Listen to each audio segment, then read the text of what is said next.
Vi ska fortsätta på kultur och nöje nu och med musik. Vi ska träffa en person som blev känd med pojkbandet Foe & Own när han bara var 14 år gammal. Och därifrån så inledde han en solokarriär med flera hits på både svenska och på spanska. Ja, 2 gånger har han ställt upp i Melodifestivalen och förra året, men då tog han också steget ut i skådespelarvärlden när han gjorde succé, får vi verkligen säga, i Netflix-serien Young Royals.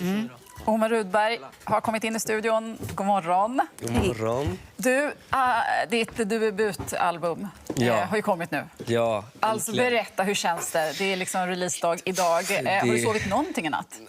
Ja, några timmar bara, men det känns helt sjukt. Alltså jag tror att det här är min bästa release hittills. Alltså engagemangsmässigt och streamingmässigt och låtmässigt. Jag släppte liksom 10 låtar samtidigt. Ja. Varav 7 är nya liksom, i albumet. Helt sjukt, alltså helt sjukt. Berätta, hur känner du igen? Det är så himla härligt, du är så exalterad. Du märker det. Hur känner du engagemanget?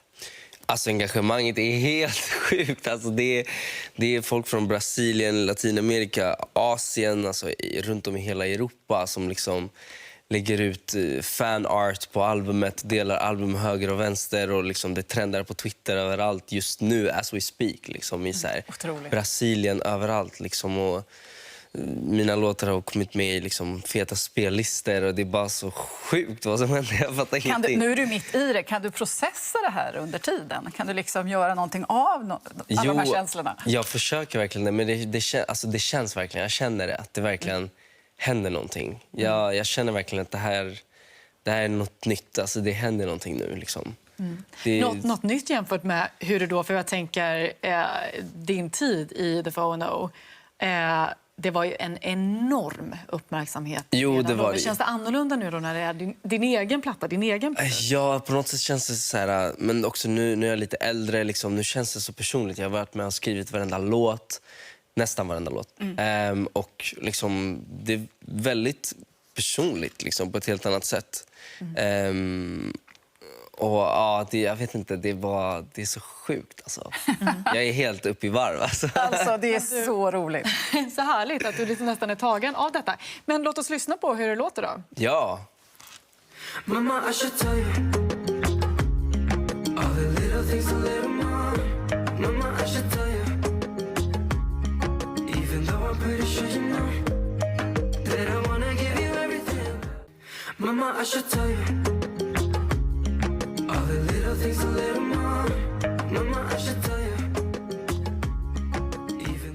Bra timing på den här låten inför Mors dag på söndag. Är det här en Mors dag-present, månne? Det får det absolut jättegärna vara.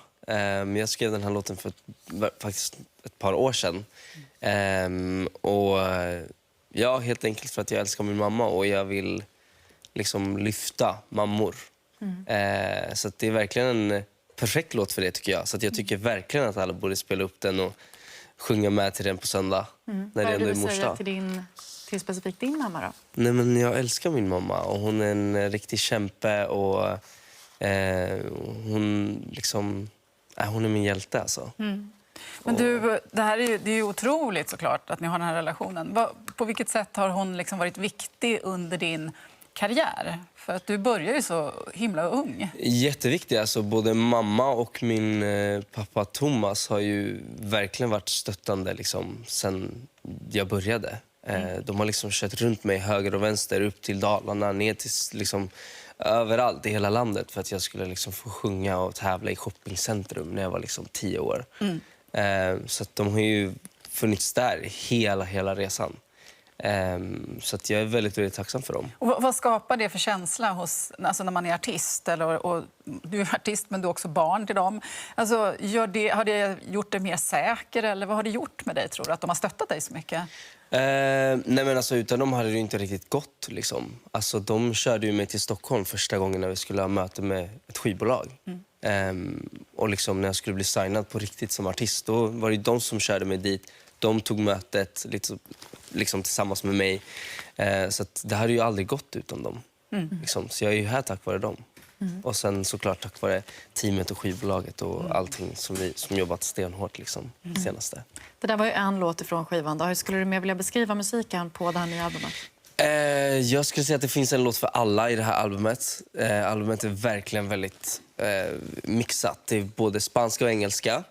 Det är både latin och pop. Och det är både upptempo och ballader.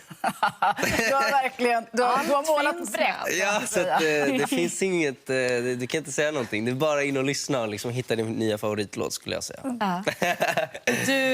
När du har gjort musik tidigare så har du ju också blandat olika språk i låtarna. Det är inte första gången du gör det. Nej. Genom åren så har du sjungit på engelska, svenska, spanska. Vi lyssnar på hur det har låtit tidigare då från en av de kanske mest spelade låtarna. Vet att hon är soltera, mamito da peligrosa. Hennes kurviga look, jag svär ingen som kommer våga. Todo el mundo quiere besar esa boquita roja.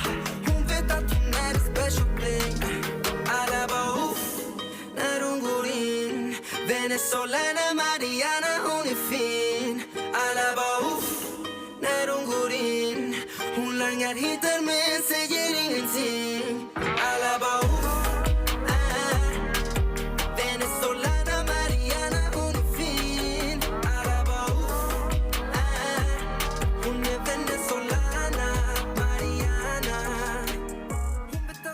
Vad är det vi har här då? Och liksom, vad har den här låten betytt för dig? Väldigt mycket. Alltså, jag sjunger om en tjej eller en venezolansk kvinna. Så jag sjunger liksom Venezolana Mariana. Det är en fun song. Liksom. Dansvänlig, upptempo, klubbig och skitnice. Jag älskar den. Varför Venezuela? För att jag kommer från Venezuela. Jag är född där. Och mamma är venezolana. Och venezolanas har vunnit många Miss Universe.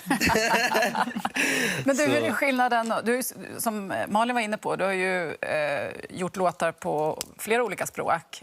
Uttrycker du det olika på engelska, eller svenska eller spanska? Alltså det blir ju olika känslor på det. Om man skulle jämföra en engelsk ballad som jag precis släppt i albumet jämfört med en av mina mest streamade svenska låtar som heter Dum, så är det ju verkligen två olika känslor. Svenska språket gör ju något speciellt liksom. Men alla språk har ju sin grej liksom, så att det blir ju olika sätt man kan uttrycka sig på. Du, vi måste ju snacka om Young Royals också. Hur det blev så stort? Var du beredd på det? Alltså jag hade så bra magkänsla när jag först läste manus och jag fick reda på vad det här faktiskt var och att det faktiskt skulle vara på Netflix. Då tänkte jag så här, ja, men det här kommer ju, jag bara kände det i hela min kropp, det här kommer ju bli någonting fett liksom. Men sen när det väl släpptes och det blev så stort som det blev, så var det bara så här väldigt svårt att ta in i början, för att det var bara så sjukt liksom. Vad tror du var som gjorde att folk tyckte så himla mycket om den här serien? Alltså hur vi blottar liksom ungdomar och verkligheten på det sättet som vi gör i Royals är ju någonting som har varit väldigt uppskattat.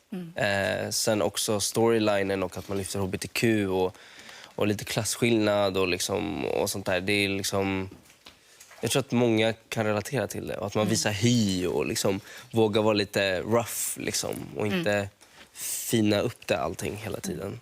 Och det blir en fortsättning, eller hur? Det blir en fortsättning. Säsong 2 is post-production just nu.